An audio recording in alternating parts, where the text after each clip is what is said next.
All right, well, good morning, everybody. Welcome to the Thursday version of the Morning Mastermind Call. And as usual, we have Mike here with us. And Mike and I were discussing what to bring to you all. And he suggested personal brand, building not just a personal brand, but an authentic personal brand. And I'm grappling with this right now. I think, frankly, if you're in business, you are grappling with building an authentic personal brand. If you don't realize that that's part of what you need to do in your business, well, hopefully we will be able to broaden your horizons here today. Let's get into it, Mike. Authentic. Talk to me about what authentic means. As a millennial yourself, this is a big deal, right? Like, right.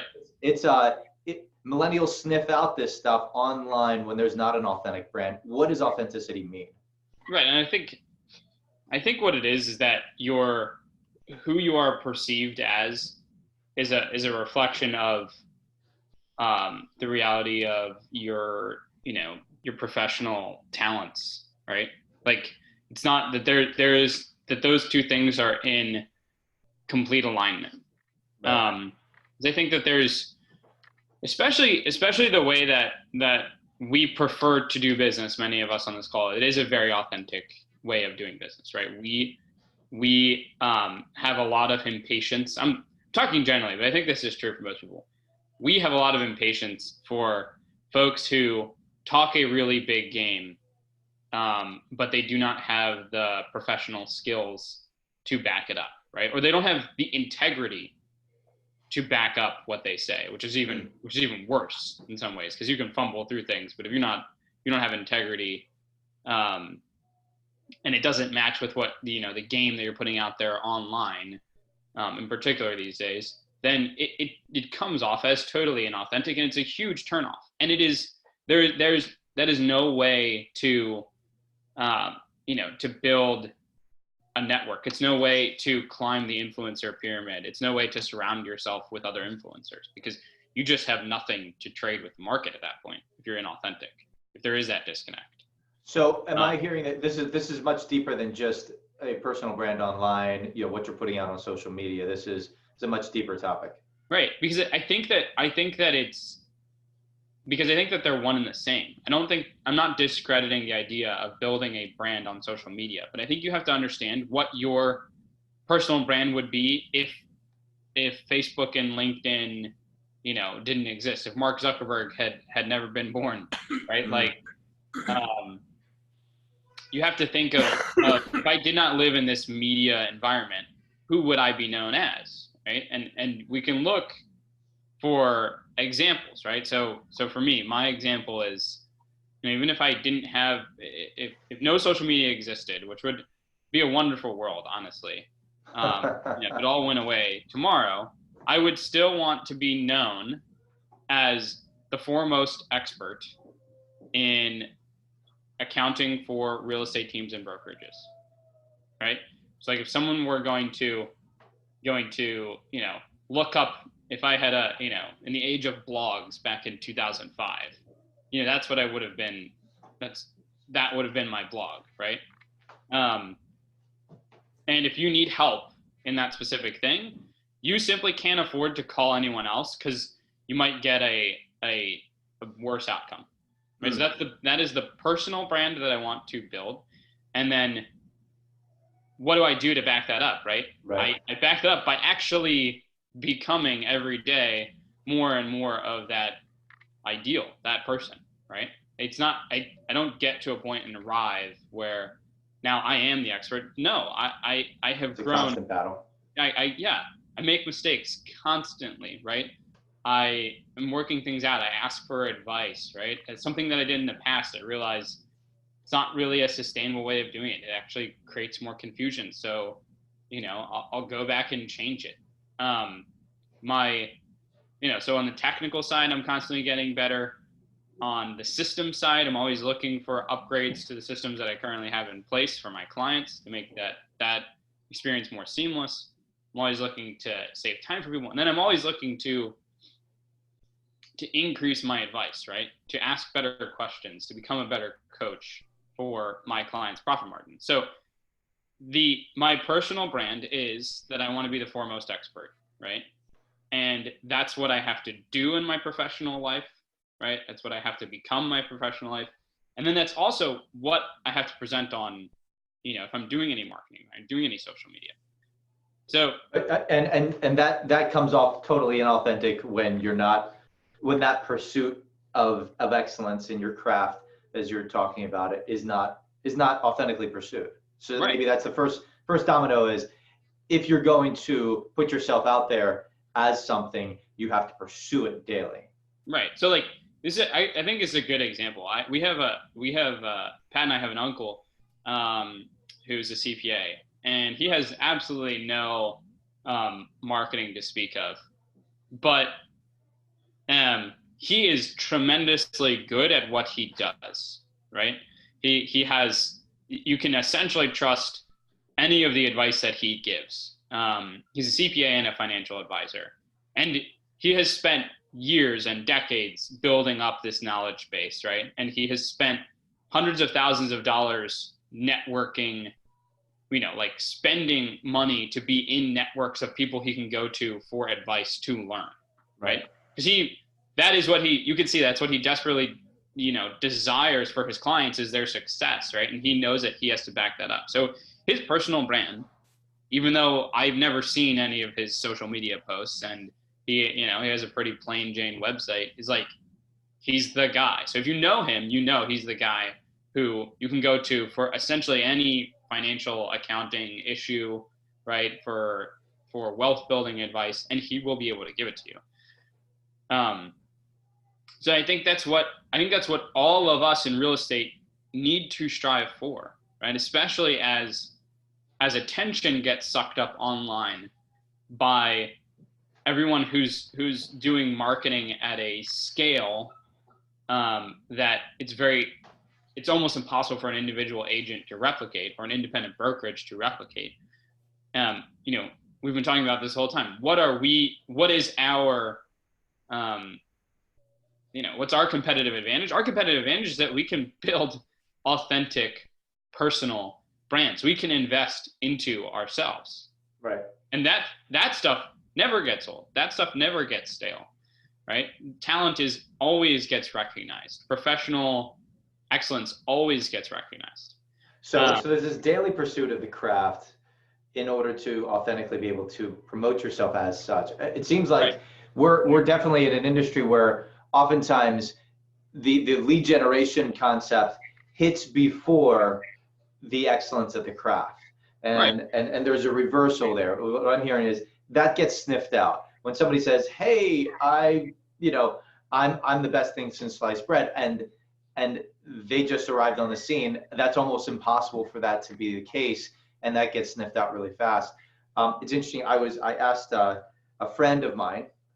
So I do a lot of networking and connecting with people to get the word out about Tower Hill and Indispensable Agent and the book and whatnot. And I said, hey, I'm meeting with this person. And can you give me your honest opinion? Because you used to work in the same field. And she said, yeah, probably not worth your time.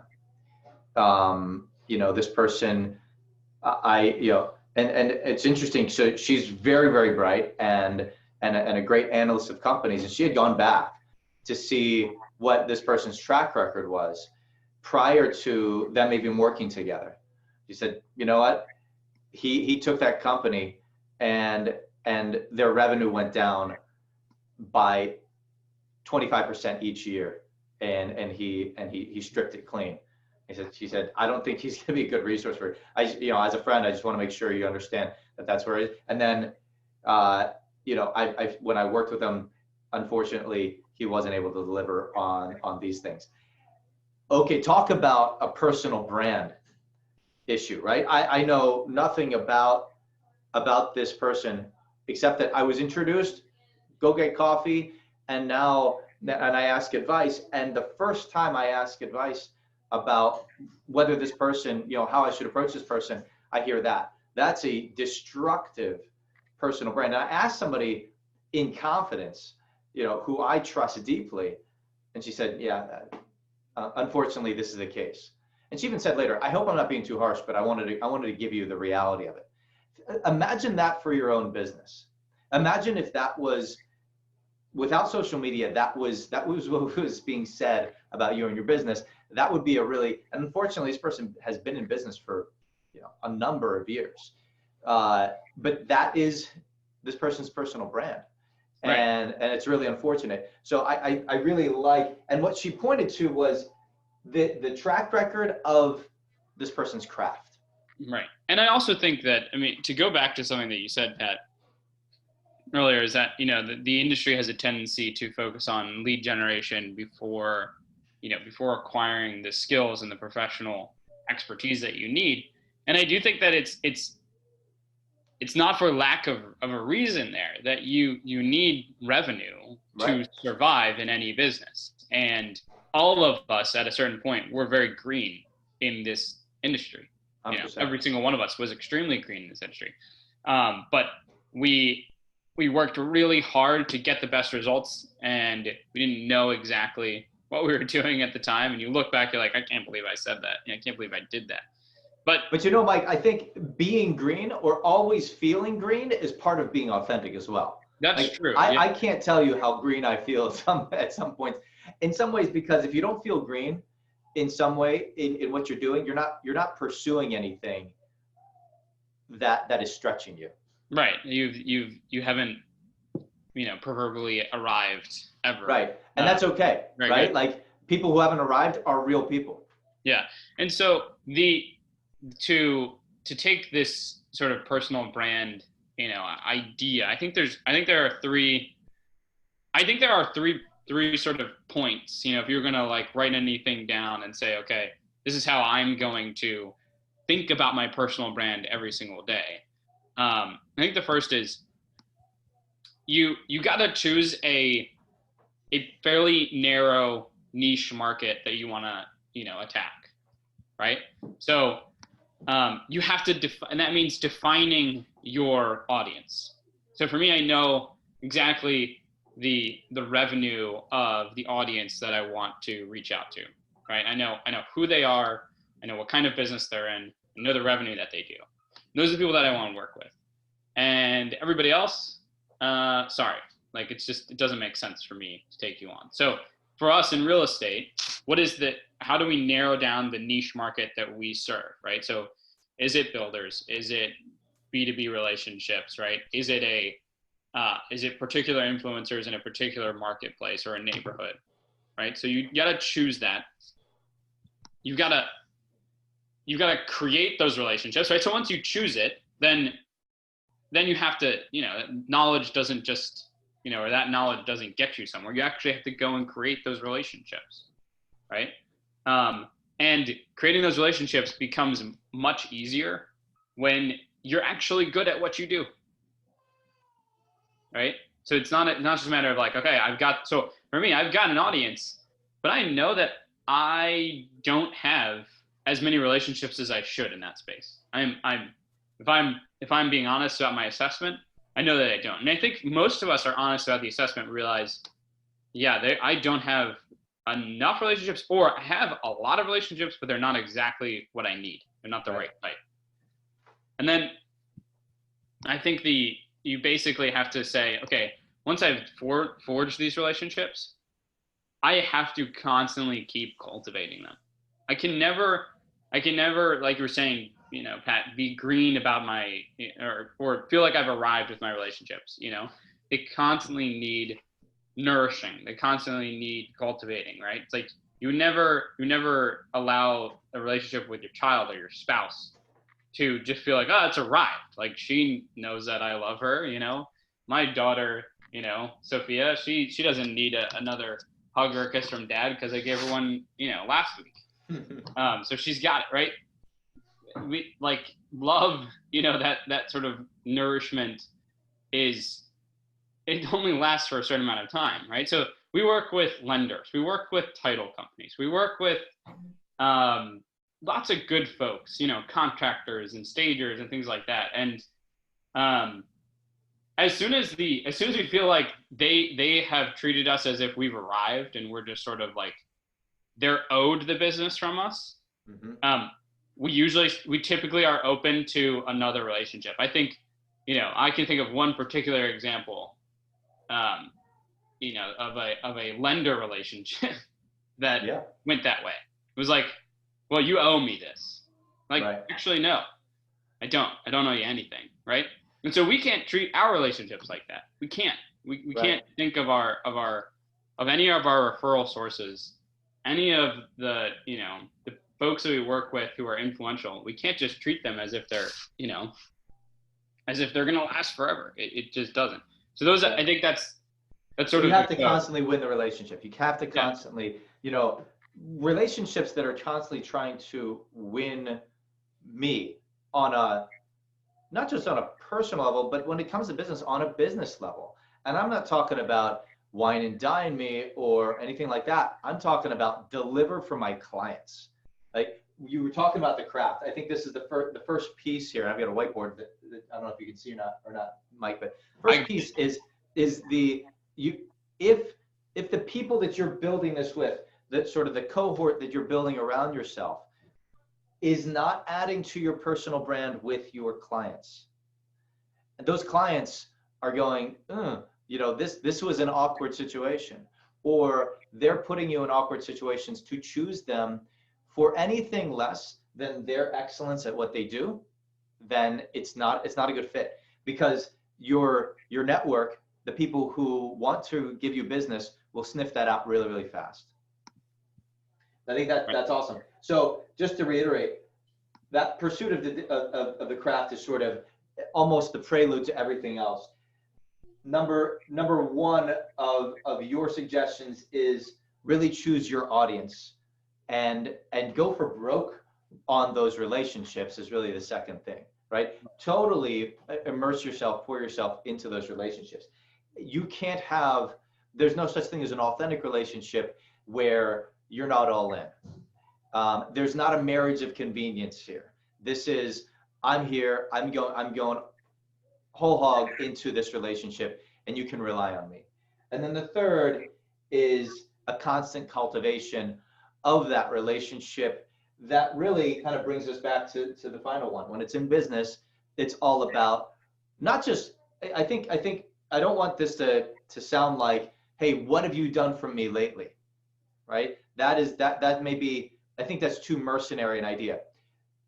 However, so you can do all sorts of really, really nice things, the dinners, the gift cards, the handwritten notes, all of that stuff, and then fail to deliver on the craft, and I don't have time for you in my business. Sorry. Oh yeah. No, it's not. None of those things are gonna wallpaper over, right, the ugliness of that deal that went sour because it was something that you easily could have fixed, right? But you'll hear agents going, I have spent more money on marketing this year than I've ever have, and I don't know what's happening to my business. Go back to stage one, right? Right. Then I think that makes you indispensable, really. Yeah, and when you mention that, this is something that I deal with clients all the time, is like that they may have a strong personal brand, right? They have a great reputation with their past clients. They have a good reputation in the industry, but then their marketing doesn't speak to that at all.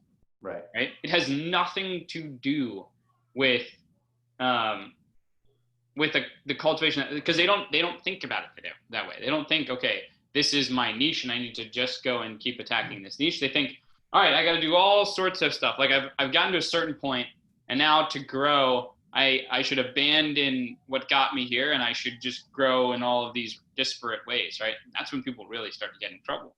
Right. Is that they put their tentacles out of lead generation, they spend money, and they swipe their credit card, and they just don't step back and think, does this match with the personal brand that I'm like? Do these things build on each other? Right. Yeah. It's like trying to carry too many toys.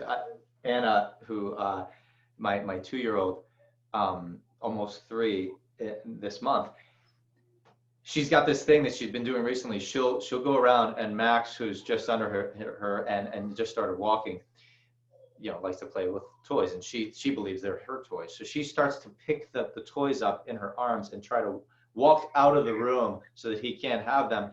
and inevitably she's dropping toys along the way, and Max is picking them up and playing with them anyway. And that's what oftentimes that's what happens with agents. You can only hold so many toys.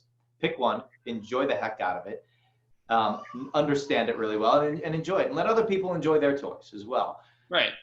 And I think you want to constantly be getting, 5% better, 10% better at serving that particular niche, right? There's always ways that you can increase your professional expertise in that niche and increase your personal brand. What I think is great about building the authentic personal brand is that it does work without you being there, right?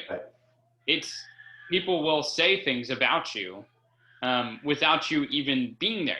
You're not actively pursuing it, right? But because your personal brand sort of precedes you, it's out there. And I think that's how referrals happen, right? Is a deep connection with the personal brand of that person. So like I referred Larry Finkelberg to a friend who's pretty early in the search process, right? But I referred Larry. I did not refer Apex Home Loans. I could care less where he sets up shop, right? It's great that he's with Apex. That's wonderful, right?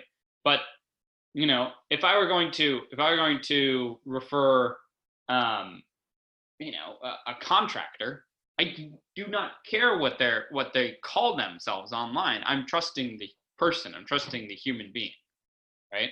Right. I think that's in his personal brand is such that every time you send him something, he delivers, right?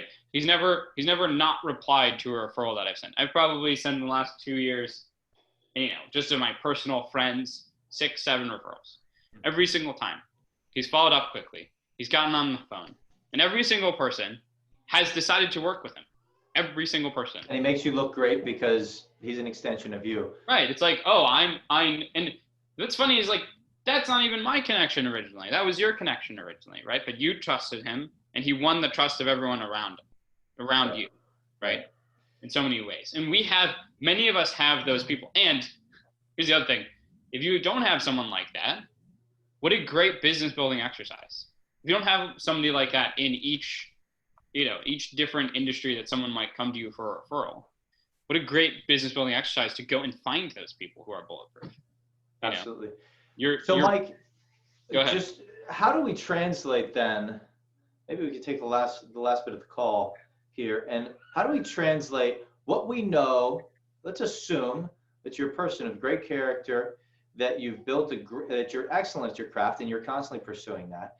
That the people who know you believe that about you, and you still feel like you need to make sure that presence online is depicting this, because I think that's where people start to slide here as well. And maybe you're going to say, listen, don't even worry about it. If that's what you've got, just keep doing that and don't worry about trying to learn a different skill set of being online. But the reality is that's where people are going to validate you after they get the referral. So how to do that authentically?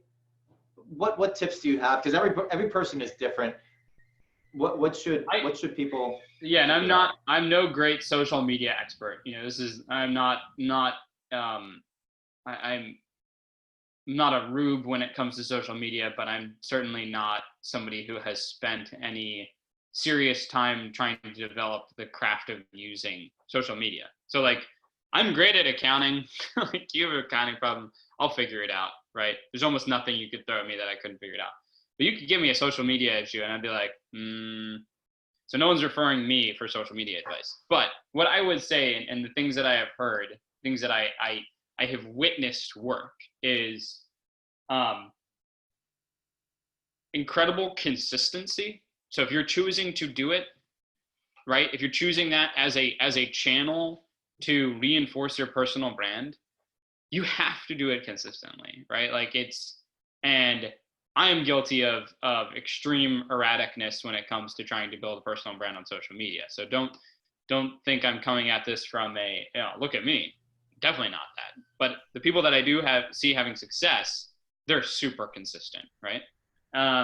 Second thing is what does consistent look like? Is that weekly? Is it daily? What does it look like? It's whatever you've committed to.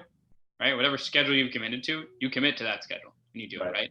So if you're releasing one high quality thing per week, but you're doing that every week for 2 years, that's consistency, right? If you do, 4 in a week and then forget about it for a month and then trickle in another few and then forget about it for 2 months, like that's erratic. That's not going to. So maybe the art of this is start with what you know you can do. And if you think that you want to do more, build to that, but start with the small stuff first. Yeah, it's the people that I see, the people that have good like organic reach, who have a loyal audience. They're really conscientious about it. And the other thing is that they don't just post.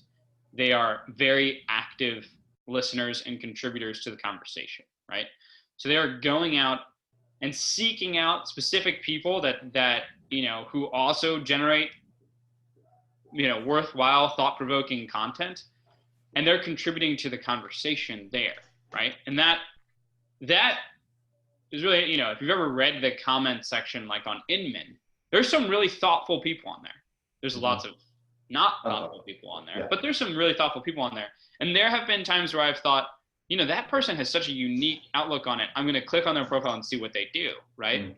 And it leads you down the rabbit hole of, X, Y, Z. So why are those people doing that? I don't know if this is their strategy that they're pursuing, but I do know that when they contribute and it's thoughtful, that adds to their credibility in that area, right? It's not always look at me, look at me, look at me, look at me. It's, hey, here's what you've done.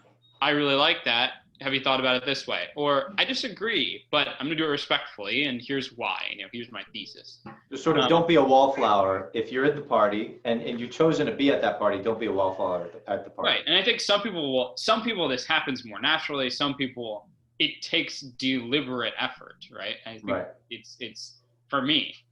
I do not do this naturally.